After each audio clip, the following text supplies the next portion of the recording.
Hello friends, I'm Lucy and welcome to In 2 Minutes. As you probably saw from the sponsorship bumper, this week's episode is brought to you by Samsung and Gear VR, just one of the many players in the ever-growing VR game, which has been around for a lot longer than you'd think, with the first true head-mounted VR display being invented back in the 60s, with various incarnations being released over the years with varying levels of success. Sorry, Virtual Boy. But it was the crazily successful Oculus Kickstarter just 3 short years ago that got everyone excited about virtual reality again. Here's what the future holds.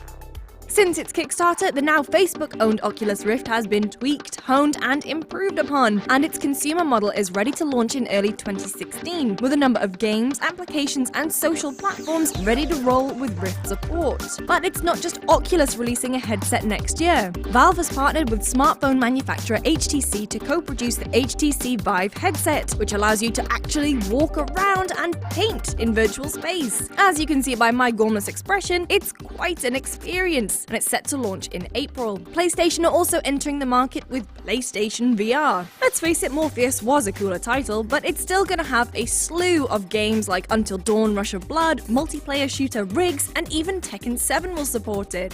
Although they're technically mixing augmented with virtual reality, and technically they're maybe not even out in 2016, Microsoft's Hololens Headset beams holograms out into the real world, and its tech demos have been incredibly impressive, with the ability to beam applications like Skype and games like Minecraft onto walls and tables, so you can basically be the real-life Tony Stark without the fancy suit.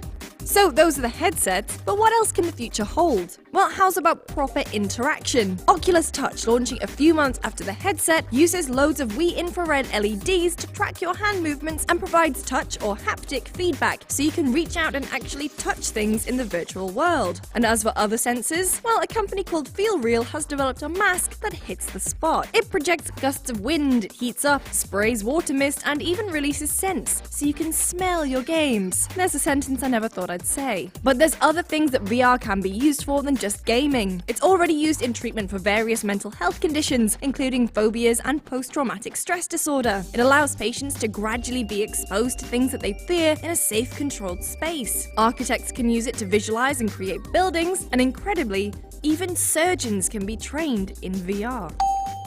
So do you think VR is going to become a part of our everyday lives? Are you excited for the next bout of tech? Or do you think it's just not going to be as successful as everyone hopes? Let me know in the comment section below. For a look at some exciting upcoming VR titles, be sure to check out The Gist this week, and to find out how VR actually works, take a look at Reality Check this Friday on GameSpot.com.